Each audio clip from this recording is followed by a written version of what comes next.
Bonjour à tous. J'ai une question à vous poser, c'est la question que le Seigneur m'a posée. Je vous la pose à mon tour. Écoutez bien. Quelle église voulons-nous être? Je n'ai pas dit quelle église voulons-nous avoir, parce que ça nous déresponsabilise. C'est quelle église voulons-nous, toi, moi, nous tous là, être? Voilà, vous comprenez bien que c'est un thème important. Je ne pense pas pouvoir faire le tour de la question. J'ai bien compris ce que vous avez dit. Je pense au premier degré, comme ça, tout ce que vous dites là. Mais si on veut pousser un peu le bouchon plus loin, Dieu lui-même, quelle est l'église qu'il voudrait que nous soyons? Vous voyez? On pourrait écrire des pages et des pages et des pages. J'ai prié en me disant, Seigneur, montre-moi comment je peux aborder ce thème-là. Ce n'est pas si simple.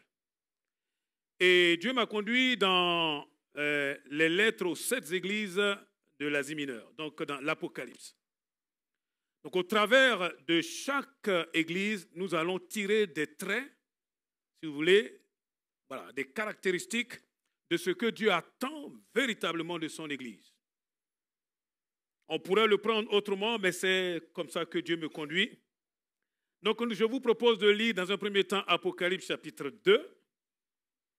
On aurait pu prendre beaucoup de temps sur le chapitre 1, mais pour gagner du temps, nous allons aller directement dans le chapitre 2. Nous lirons les versets 1 au verset 7. Dans la Bible du Semeur. À l'ange de l'église qui est à Éphèse, écrit, voici ce que dit celui qui tient les 7 étoiles dans sa main droite et qui marche au milieu des 7 chandeliers d'or. Je connais ta conduite, la peine que tu prends et ta persévérance. Je sais que tu ne peux pas supporter les méchants. Tu as mis à l'épreuve ceux qui se prétendent apôtres et qui ne le sont pas. Et tu as décelé qu'ils mentaient. Tu as de la persévérance. Tu as souffert à cause de moi et tu ne t'es pas lassé. J'ai cependant un reproche à te faire. Tu as abandonné l'amour que tu avais au début, ton premier amour. Alors, rappelle-toi d'où tu es tombé. Change et reviens à ta conduite première. Sinon, je viendrai à toi et je déplacerai ton chandelier si tu ne changes pas. Voici pourtant une chose que tu as en ta faveur. Tu détestes les œuvres des Nicolaïtes, tout comme moi. Que celui qui a des oreilles écoute ce que l'Esprit dit aux églises.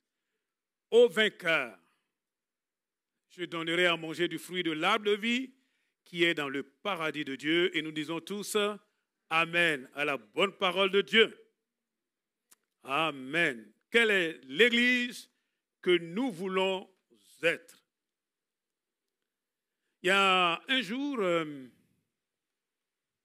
quelqu'un qui a posé cette question-là, qui a dit, mais comment c'était le culte le dimanche dernier? Comment on peut lui répondre? Comment c'était le culte dimanche dernier? Vous voyez? La plupart des réponses, c'est « Waouh, c'était bien, ah, les chants, ah, la louange, ah, la prédication ». Et puis il y a un frère qui était à côté qui a dit « Mais ce n'est pas à nous que tu dois poser cette question, il faut poser la question à Dieu. » Parce que la louange, la prédication, tout ce qu'on fait, c'est pour le Seigneur. D'accord? Tout ce que nous faisons ici, là, nous sommes là pour servir le Seigneur. Donc s'il y a quelqu'un qui est capable de dire, voici ce que je vois dans l'église, c'est bien Jésus. Nous ne sommes pas là en train de nous faire, de nous montrer, ça ne sert à rien. Sinon, on fait un club, quoi. Nous sommes l'église. Quelle est l'église que nous voulons être? Et non pas quelle est l'église que nous voulons avoir. Pourquoi? Mais parce que c'est nous l'église. C'est toi, c'est moi, c'est chacun d'entre nous. Nous sommes ce que nous-mêmes nous avons décidé par l'Esprit de Dieu d'être. Dieu sera avec nous ou pas. Ça dépendra de ce que nous aurons décidé ensemble d'être. C'est nous qui sommes l'Église. Vous voyez? C'est nous. Parce que si nous nous attendons à avoir une Église, allez, entre griffes, qui est parfaite, selon nos critères à nous, ben nous allons être déçus. Pourquoi? Mais parce que nous sommes dans ce monde des humains, des êtres humains.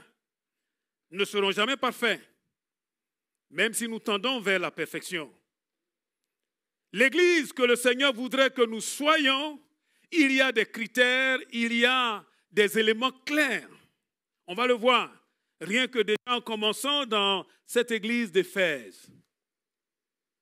Nous allons voir que, comme à son habitude, comment il s'adresse aux églises, Jésus a les yeux perçants, on aurait pu le voir dans le chapitre 1er.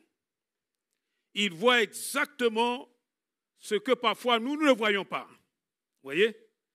Mais derrière cela, on peut donc déceler ce qu'il attend de son Église, ce qu'il attend réellement. Bien-aimés, l'Église essentielle, elle sera ce que toi et moi ensemble, nous aurons décidé, chacun pour sa part, parce que nous sommes des pierres vivantes d'une même structure, ce que nous aurons décidé d'être, individuellement et collectivement. L'Église. Il nous a dit dans ce passage-là que c'est Jésus, celui qui tient les 7 étoiles et qui marche au milieu des 7 chandeliers d'or. Les 7 étoiles, quand on lit le dernier verset du chapitre 1er, ce sont les représentants, si vous voulez, les conducteurs des églises. Et les 7 chandeliers, ce sont les églises. Autrement dit, il nous est dit que celui qui parle là, c'est celui justement qui tient l'église dans sa main. Il est le créateur de l'église, il est la tête de l'église.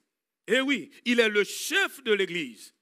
En fait, l'église existe parce que Jésus, c'est lui qui l'a bâtie et qui la tient dans sa main. C'est l'œuvre de Dieu. Et c'est pour cela qu'il a fallu que Christ aille jusqu'à la croix. Vous vous rendez compte? Un tel sacrifice, rien que pour vous et moi, nous n'avons absolument aucun droit de mépriser qui que ce soit.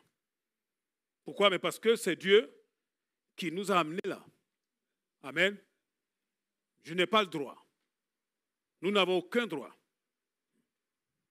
Pourquoi? Mais parce que chacun d'entre nous, nous sommes l'Église du Seigneur. On est d'accord?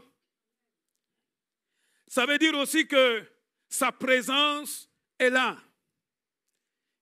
Il marche au milieu des 7 chandeliers d'or. Il est présent. Même quand on ne le voit pas. Il est concerné par ce qui se passe dans l'Église. Il est concerné par ce qui se passe dans la vie de l'individu, comme il est concerné par ce qui se passe dans la collectivité. Quelle est donc cette Église que nous devons être? Mais une Église qui est premièrement consciente de la présence de Dieu. Amen. Que c'est Dieu qui bâtit l'Église. Ce n'est pas une œuvre de quelques conducteurs. Non, pas du tout. C'est Dieu qui fait cela. C'est Dieu qui fait cela. Vous voyez? Nous n'avons rien emporté. Nous allons passer, d'autres vont continuer si Jésus n'est pas encore de retour. Mais celui qui est la colonne qui tient tout cela et qui organise par son esprit, c'est le Seigneur lui-même. L'Église n'appartient pas à une personne humaine, aussi talentueuse soit-elle. Non. D'ailleurs, un jour, l'apôtre Paul était de passage à Milet. Il n'était pas très loin d'Éphèse et il a fait appel justement aux anciens d'Éphèse pour leur communiquer ce qu'il avait sur le cœur. Je vous lis ça rapidement dans Acte 20. Nous lirons que le verset 28. Là, il parle là des responsables. Acte 20, verset 28. Il dit, veillez donc sur vous-même et sur tout le troupeau de l'Église que le Saint-Esprit a confié à votre garde. Vous vous rendez compte? Comme le berger le fait de son troupeau, prenez soin de l'Église de qui? De Dieu, Prenez soin de l'Église de Dieu qui s'est acquise par son sacrifice. Ça appartient à qui? À Dieu. L'Église ne m'appartient pas. Hein? L'Église n'appartient pas au pasteur Eddy, ni à aucun ancien. L'Église n'appartient même pas aux assemblées de Dieu. C'est extraordinaire, hein? Ça n'appartient pas à une fédération. L'Église, elle est invisible. Elle est constituée de tous ceux qui sont nés de Dieu, remplis de Dieu, et qui sont nés de nouveau et qui marchent en nouveauté de vie. Tous ceux dont le nom est écrit dans le livre de vie, c'est l'Église. Et ceux-là, c'est le Seigneur seul qui sait ceux qui lui appartiennent. Amen. Mais il est dit ici, même au conducteur, de nous souvenir que le troupeau, c'est-à-dire le peuple de Dieu qui est là, c'est le Saint-Esprit qui nous les a confiés. Le Saint-Esprit nous a confiés. Vous savez, quand Dieu vous confie quelque chose, vous savez ce qu'il y a derrière? Nous aurons à rendre des comptes. Amen. Nous aurons à rendre des comptes. Priez pour nous. Il est dit comme de bons bergers, prenez soin de l'Église. Parce que nous n'oublions pas que derrière l'Église, il y a eu le sacrifice de Jésus à la croix. Eh oui, vous êtes important, hein? Dis à ton voisin, à ta voisine, tu es vraiment important, tu as ta place dans l'Église.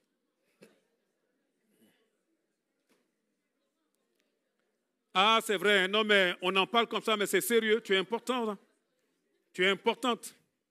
La preuve, si il en manque une seule brebis, le Seigneur va laisser les 99 là pour aller chercher la 100e. C'est vous dire combien nous sommes importants. Amen.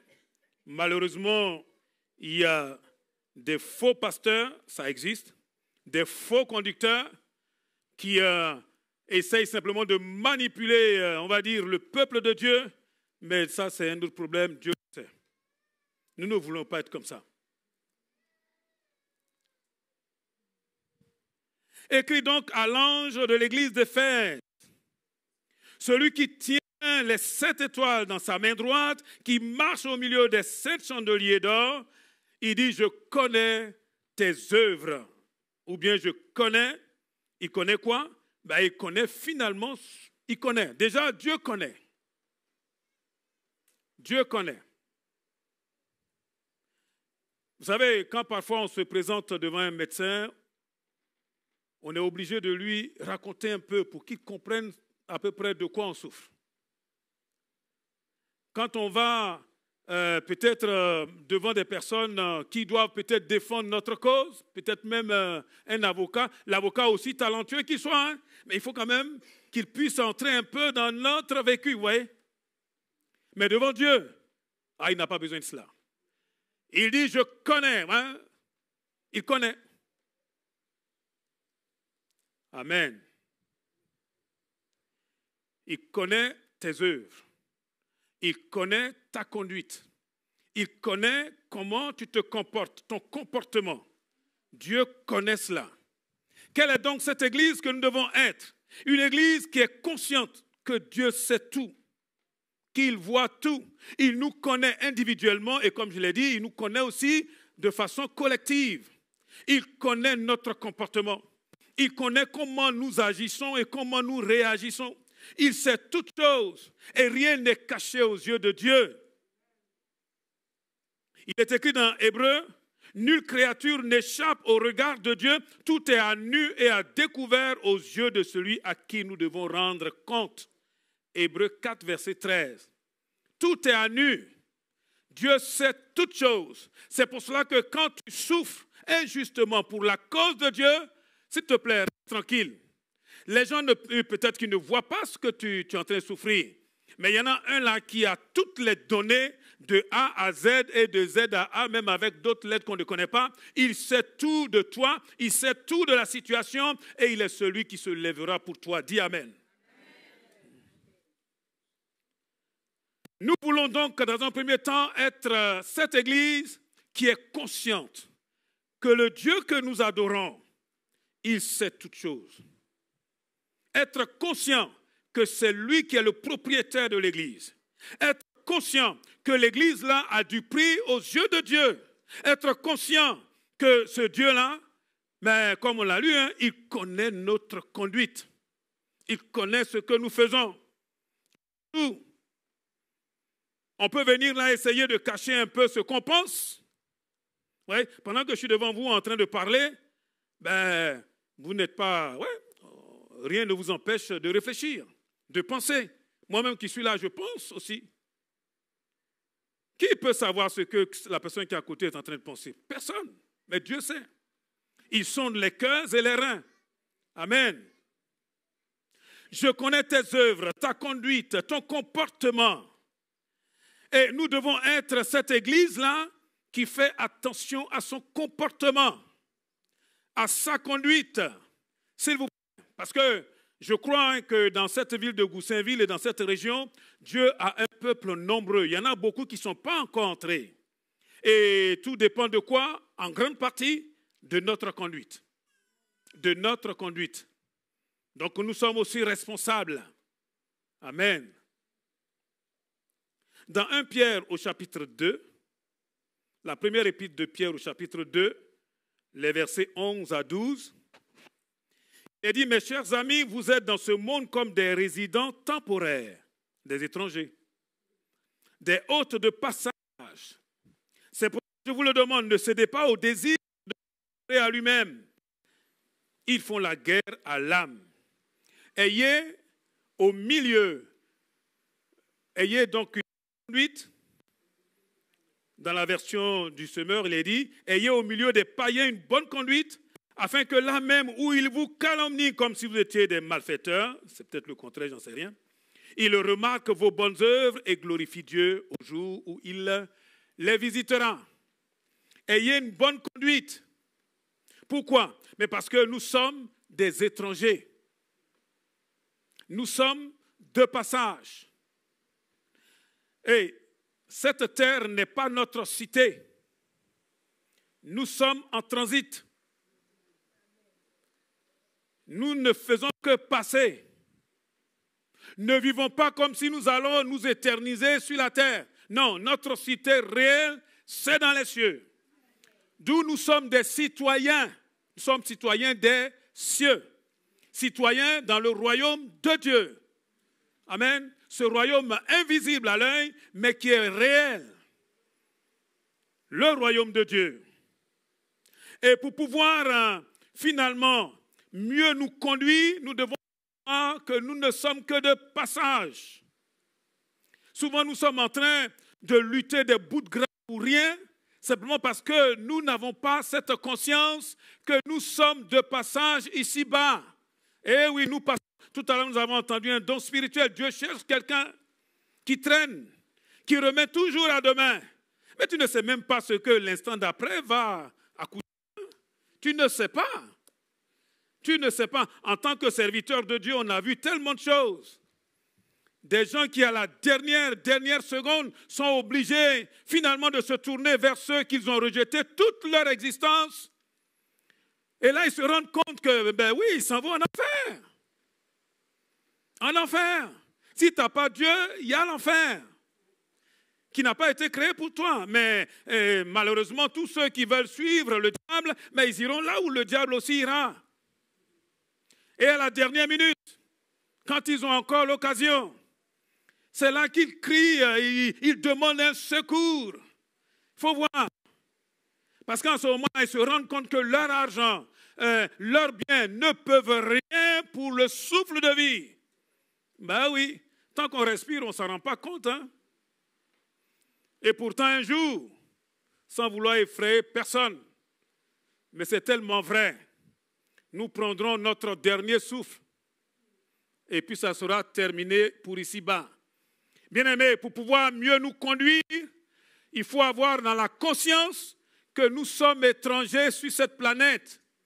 Amen. Nous ne sommes pas là pour nous établir. Dieu nous a posés sur cette terre-là, sur ce caillou, comme j'ai l'habitude de le décrire, qui est flottant là dans l'immensité de l'univers. Il nous a posés là tout juste pour nous préparer. Parce que Dieu ne va jamais va nous obliger pour que nous puissions choisir notre destinée éternelle. soit pour Dieu, soit pour les ténèbres et l'enfer. Ayez une bonne conduite. Pourquoi? Mais parce que Dieu regarde notre conduite. Dieu regarde nos œuvres. Vous savez, les œuvres, c'est les fruits. Les fruits, ce qu'on produit. D'ailleurs, tout à l'heure, je parlais des faux prophètes. La Bible dit, il faut les reconnaître uniquement à leurs fruits. Il faut les reconnaître, on les reconnaît par ce qu'ils produisent, c'est-à-dire leurs œuvres. C'est là qu'on les reconnaît. Parce qu'on ne peut pas naturellement produire le fruit de l'esprit. Ce n'est pas possible. On ne peut pas aimer. On ne peut pas être dans la joie. On ne peut pas avoir la paix de Dieu. On ne peut pas avoir toutes ces bonnes choses-là. Et la maîtrise de soi, humainement parlant, non, ce n'est pas possible. La patience, non. Vous voyez? Donc, chasser le naturel, la personne peut faire semblant d'être enfant de Dieu, mais dès qu'on pousse la personne dans son retranchement, vous savez ce qui ressort? Le naturel, c'est-à-dire ce qui est là en fait. C'est pour cela qu'il faut avoir dans notre conduite la conscience que nous passons. C'est pour cela qu'il est facile de s'agenouiller comme ça et puis de dire pardon. Vous savez pourquoi? Parce que tout ça là, demain, ça passe sous la terre. Vous voyez? Mais au lieu d'être là en train de se frapper la poitrine, ça veut dire que nous n'avons pas conscience, nous avons oublié que nous passons. Nous passons. Nous sommes des résidents temporaires. Ne cédez pas au désir de l'homme livré à lui-même, hein, l'homme livré, la femme livrée à elle-même. Nous sommes simplement accrochés à notre petite volonté. Bien-aimés, ça, ce n'est pas l'Église. L'Église, c'est là où des hommes et des femmes sont capables de céder à Dieu pour la cause de Dieu. Je vous dis, on se réunit ici, là, pour la gloire de Dieu. Amen. Soit que vous mangez, soit que vous buviez, soit que vous fassiez quoi que ce soit, la Bible nous demande de faire tout pour la gloire de Dieu. La gloire de Dieu, ça dit que Dieu soit content de nous. Amen. Que ce qu'on fait là puisse le glorifier. Amen. Le mettre en valeur.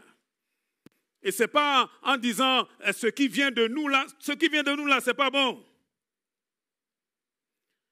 Pierre nous dit au contraire, tout comme celui qui vous a appelé est saint, soyez saints dans tout votre comportement. Car voici ce que Dieu dit dans l'Écriture, soyez saints car je suis saint. Comment reconnaître l'Église? Bien-aimés, nous voulons être une Église sainte. Ça ne veut pas dire que nous serons parfaits dans le sens de ce que les hommes veulent donner ici. Mais une Église qui est capable de dire, Seigneur, hey, là, j'ai mal fait, je te demande pardon et aide-moi à marcher droit, à marcher dans tes voies. Vous savez, la conduite est en rapport avec la bonne conscience, comme il est écrit dans Timothée. La conduite est en rapport avec la bonne conscience et la foi. Allez, on va le lire, 1 Timothée 1, verset 5. 1 Timothée 1, verset 5. Nous sommes en train de voir quelle est l'Église que nous voulons être. Une Église qui a conscience que l'Église ne nous appartient pas, appartient au Seigneur. Et qu'il sait tout. On peut peut-être tromper les hommes, on ne peut pas tromper Dieu. Hein. Donc ce n'est pas une église qui marche en essayant de se cacher, ça ne sert à rien. Dieu sait tout. Vous voyez? Donc une église qui a conscience que quand nous nous réunissons comme cela, ou même quand nous sommes tout seuls, Dieu est là et il sait tout. Il sait tout. Donc ça ne sert à rien de vouloir se cacher. Le but de cet avertissement est d'éveiller l'amour, un amour venant d'un cœur pur, d'une bonne conscience et d'une foi sincère. Vous voyez? Le but de tout cela, quelqu'un l'a dit tout à l'heure, on va revenir là-dessus, d'ailleurs c'est la remarque vraiment pertinente que le Seigneur donne à cette église d'Éphèse, on va revenir sur l'amour. Mais une bonne conduite, elle est basée avant tout sur l'amour. L'amour pour Dieu et l'amour pour les hommes.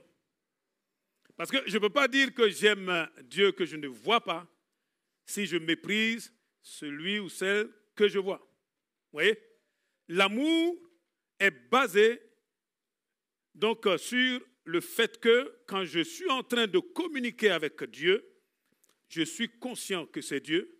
Et même quand je traite avec mon prochain, je sais que Dieu est là et que dans tout ce que je vais faire, dans ma façon de fonctionner avec la personne, qu'elle soit chrétienne ou pas d'ailleurs, hein, Dieu y voit tout cela.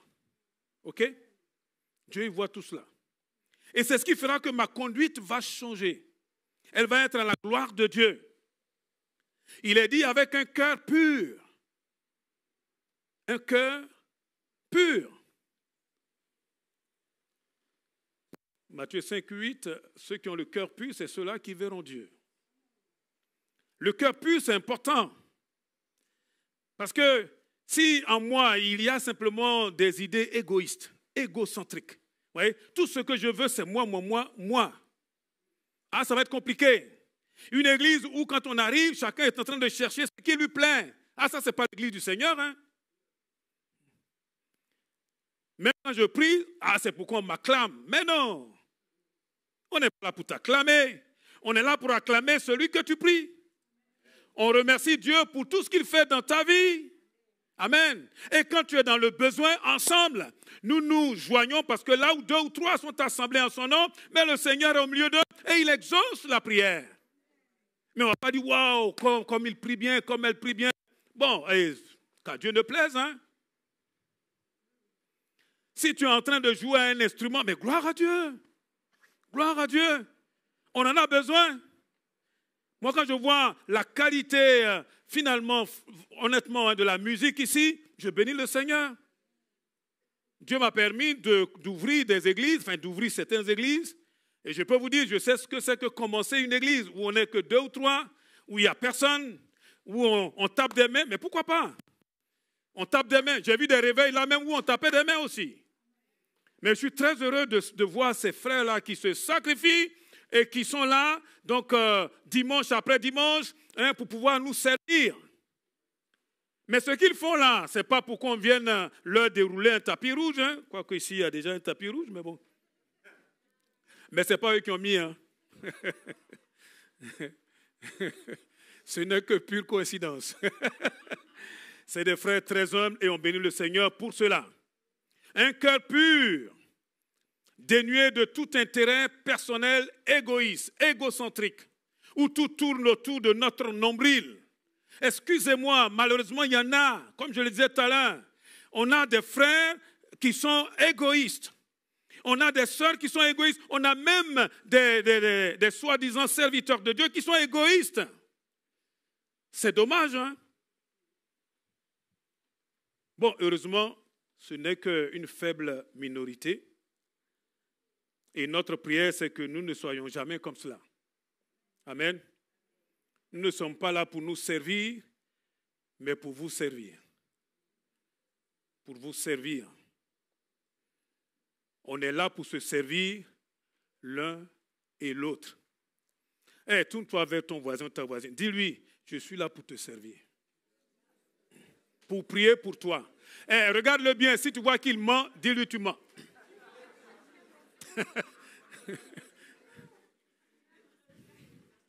Je suis là pour intercéder pour toi. Et puis, si j'ai mal fait, je suis prêt à descendre là et puis te dire pardon. On a besoin d'une église comme ça. Ça ne veut pas dire qu'on ne peut pas avoir des problèmes. On aura des soucis. Vous savez, on est des humains. Hein? Mais comment on réagit derrière? Oh, c'est ça qui fait une église à la gloire de Dieu. Amen. On peut tomber. D'ailleurs, on le voit dans l'église d'Éphèse. Souviens-toi de là où tu es tombé. Vous voyez? Il ne faut pas continuer à dire, je vais aller chercher autre chose. Non, non, non. Qu'est-ce qui t'est arrivé? Reviens là et règle ce problème. Nous sommes là pour nous servir les uns les autres. Une église où on ne pense pas qu'à soi, mais qu'on pense aux autres. On intercède aussi en pensant aux autres. Amen. Parce que si les autres vont bien, vous savez quoi? Moi aussi, j'irai bien finalement. mais d'abord les autres. Et pour cela, il faut avoir un cœur pur et une bonne conscience. Une bonne conscience. Bonne conscience, ça veut dire je n'ai rien qui me condamne. Quand je suis devant Dieu, hein, comme dit Jean, mon cœur ne me condamne pas. Vous imaginez, si vous êtes en train de prier et que votre cœur vous condamne, il y a quelque chose dans ton cœur qui dit non, ça ne va pas. Mais on n'a pas d'assurance. On ne se sent pas pardonné.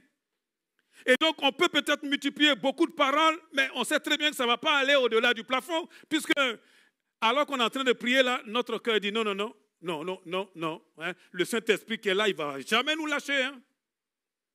Vous comprenez? Nous voulons être cette église qui prie librement. Amen. Vous connaîtrez la vérité vous rendra libre. La vérité, c'est Jésus. Amen. Si Jésus pointe du doigt sur quelque chose qui ne va pas là, n'insiste pas. N'insistons pas, bien-aimés.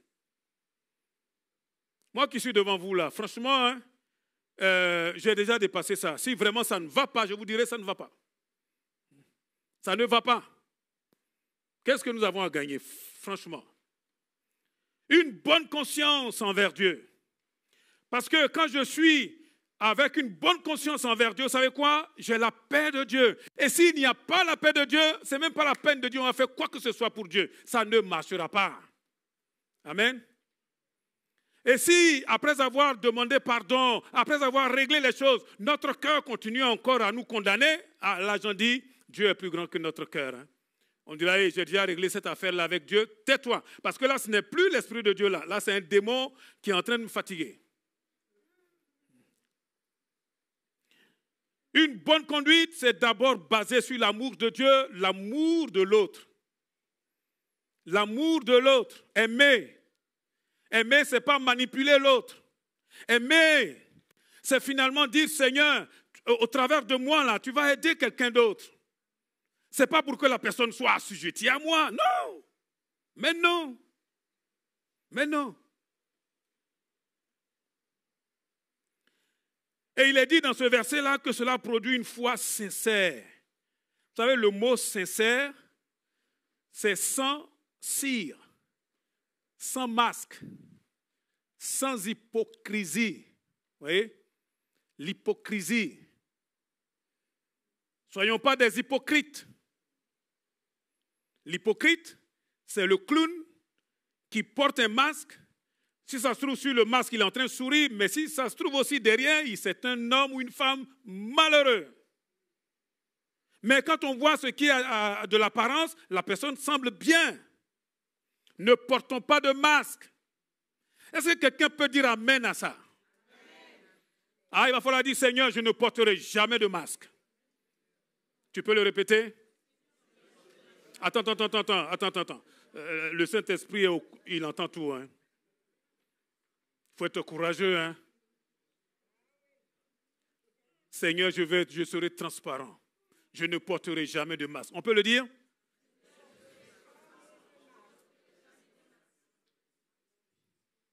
Tu peux dire ça à ton voisin, ta voisine? Avec toi, je serai transparent. Je ne porterai pas de masque. Vous voyez, ça c'est l'église que nous voulons être.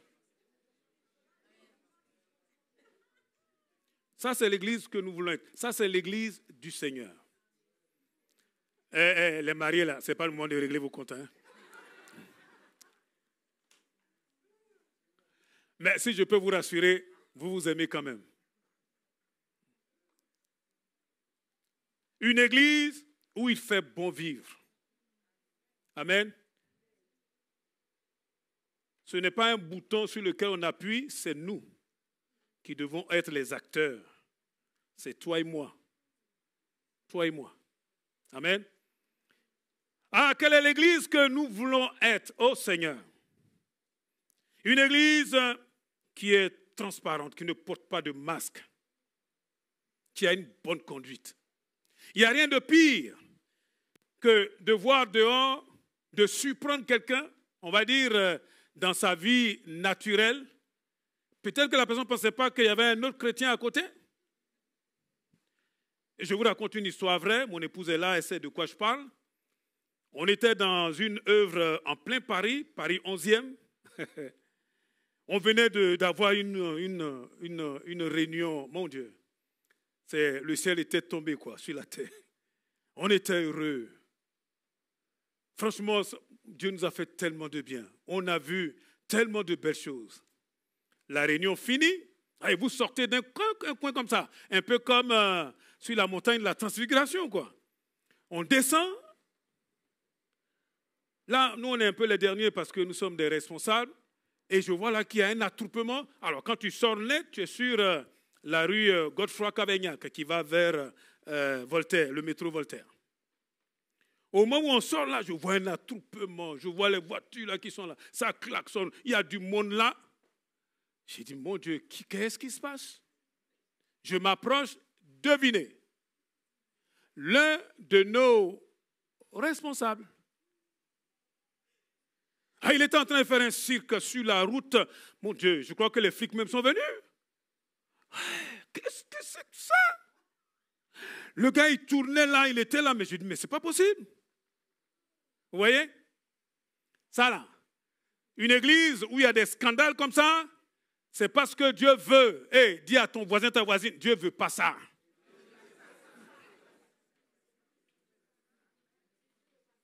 Si ça ne va pas, tu viens voir les responsables, on va prier pour toi. Mais pas ça. Vous savez quoi? Je suis sorti là, j'ai rasé les murs, je suis parti rapidement. Ben oui, parce que je voyais venir des flics et tout le reste, ils m'ont dit, mais c'est qui ça? C'est des chrétiens. Non, mon Seigneur. Une église qui a une bonne conduite. Allez, je vais m'arrêter bientôt parce que je vois que le temps est passé. Je vous ai dit, ça va être long, je ne sais même pas trop comment Dieu va nous conduire. Tu peux nous remettre Apocalypse 2, verset, on est à 1 et 2, je crois. S'il te plaît. Je connais ta conduite, la peine que tu prends et ta persévérance. Waouh. Je sais que tu ne peux pas supporter les méchants et tu as mis à l'épreuve tous ceux qui se prétendent apôtres qui ne le sont pas et tu les as décelés, tu as décelé qu'ils mentaient, qu'ils étaient des menteurs. Ici, là, Dieu connaît. Amen.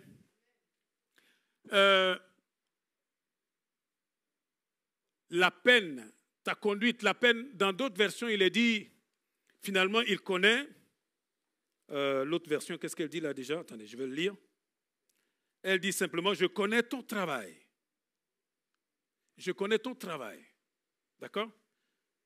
Je connais ton travail. Ici, le travail dont il est question, et ça, je voudrais que nous puissions réfléchir sérieusement, c'est, comme il est écrit là, la peine, les efforts que nous acceptons finalement de faire pour propager l'évangile, pour protéger l'évangile, pour annoncer la parole de Dieu. Nous voulons être une église qui annonce la parole de Dieu, qui est là pour défendre la cause de l'évangile. Et dans cela, je crois que nous avons beaucoup d'efforts à faire. Une église qui évangélise. Une église qui parle de Dieu aux autres, qui parle de Jésus aux autres. Bien-aimés, nous le faisons certainement, mais nous devons aller plus loin. Une église qui a un témoignage. Et j'ai compris, le peu de temps que je sers le Seigneur, que l'évangélisation, on va dire, le moyen d'évangélisation le plus efficace, il y en a beaucoup, mais c'est l'évangélisation dans la proximité. On parle de l'évangélisation de l'amitié. Vous comprenez, j'avais partagé ça quand on était de l'autre côté. On a fait des statistiques.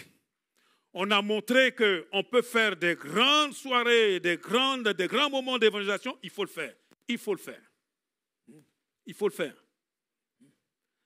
Mais on s'est rendu compte que vraiment l'évangélisation qui marche sérieusement, et je le vois dans cette église, je vois les jeunes là qui nous en font une démonstration extraordinaire.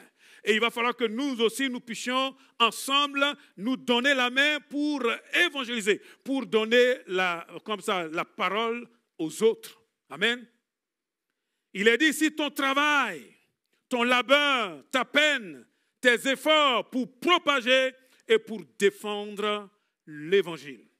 Bien-aimé, mais vous me direz, quelque part, c'est aussi lié à ma conduite. Vous voyez? Parce que si je n'ai pas une bonne conduite, mais ça va être compliqué. Ça va être compliqué. Tout à l'heure, on l'a lu, 1 Pierre 2, verset 12, je lis rapidement et puis je ne vais pas trop traîner là. Ayez au milieu des païens une bonne conduite. 1 Pierre 2, 12. Afin que là même où ils vous calomnient comme si vous étiez des malfaiteurs, ils remarquent vos bonnes œuvres et glorifient Dieu au jour où il les visitera. Vous savez dire que moi-même là, je suis un témoin ambulant. Les parents, excusez-moi, vous êtes une page ouverte pour vos enfants. Vous pouvez crier, vous pouvez tempêter, vous pouvez exiger qu'ils rampent là quand vous criez. Eux, ce qu'ils voient, c'est vous. C'est vous. Moi, le jour où j'ai eu vraiment la trouille de ma vie, excusez-moi le terme, c'est quand mon fils m'a dit, « Papa, c'est toi qui vas célébrer mon mariage. » J'ai dit, mais il y a plein de pasteurs là, tu peux prendre un autre pasteur. Il m'a dit, non, c'est toi. J'ai dit, pourquoi? Il dit, parce que j'ai vu comment toi tu te comportes avec ma maman. Ah, j'ai eu chaud. Hein? J'ai dit, bon, parfois, je m'énerve un peu. Il m'a dit, non, non, non, non, non, je sais comment tu fais. Là, il dit, waouh. Parce que les enfants, là, ils sont là. Ils voient, ils entendent, ils savent faire la différence. Ils savent faire la différence. Faisons attention. Et les jeunes de cette église-là, quand ils nous voient dehors, nous les adultes, là, ils nous connaissent, hein? Excusez-moi. Le jeune, le matin, il court là, il s'en va, il veut prendre le RERD là. Il s'en va à l'école. Lui, il vient, il a payé une carte de transport. Au moment où il veut mettre sa carte, il voit là quelqu'un qui saute, il regarde. Bon, ok, ce n'est pas quelqu'un de chez nous. Oh mon Dieu, vous imaginez? L'enfant est là, il dit, maman, c'est quoi ce truc? Lui là, à l'église là, c'est lui qui enseigne, c'est lui qui fait, c'est lui qui est en train de sauter les tourniquets là. Vous vous rendez compte? Soyons des bons témoins. Dans Acte 1, verset 8, il est écrit ce verset que nous connaissons. Acte 1, Acte des Apôtres, chapitre 1, verset 8. Mais vous, bon allez, voilà, mais vous recevrez, c'est dans, ouais, okay, on va le lire comme ça. Mais vous recevrez une puissance. Mais vous recevrez une puissance. Le Saint-Esprit survenant sur vous et vous serez mes témoins. Et témoin là, ça veut dire quelqu'un qui annonce l'évangile, qui garde l'évangile et qui protège l'évangile. Quelqu'un qui est capable, témoin, si vous fouillez un peu derrière, c'est le mot martyr. Ça veut dire quelqu'un qui est capable même de donner sa vie pour la cause de l'évangile. Dieu nous appelle à être des témoins. Vous savez, parfois je parle, moi je suis surpris parce que je n'ai jamais prémédité ça, mais c'est la vérité. Hein? Nous sommes des témoins de Christ. Voilà, ça c'est bon. Tout le reste là, allez. Et nous sommes témoins pour annoncer l'évangile. Vous voyez, d'abord ça commence à Jérusalem. Toi, tu es à Jérusalem là, c'est à la maison, c'est avec ceux qui vivent, avec ceux avec qui tu vis, ceux qui sont plus près de toi. Ne cherche pas à aller jusqu'aux extrémités de la terre si déjà même là où tu es là c'est compliqué. Propageons l'évangile, annonçons que Jésus est mort et ressuscité. Annonçons cela. Ça ne va pas être facile avec tout ce qui se passe aujourd'hui, mais notre Dieu est sur son trône. Amen. Veuillez vous tenir debout s'il vous plaît. Quelle est donc cette église que nous voulons être? Ah, Dieu nous place devant une belle équation. Bien-aimé, il n'est pas tard. Dieu peut encore changer les choses. Dieu veut en gros, déjà travaillé au niveau de chacun d'entre nous. Nous sommes tous importants. Chacun a son rôle à jouer.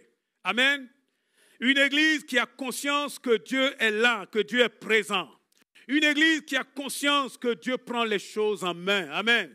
Que Dieu connaît tout, que Dieu sait tout, s'il vous plaît. Que nous n'avons pas à essayer de tricher. Non, non, non. Mais Dieu nous voit. Il est au contrôle. L'église lui appartient. Ce que Dieu voudrait, c'est que nous ayons une bonne conduite, un bon témoignage. Et nous disons, Seigneur, nous sommes là pour cela. Amen. Nous sommes là pour cela. Gloire à Dieu.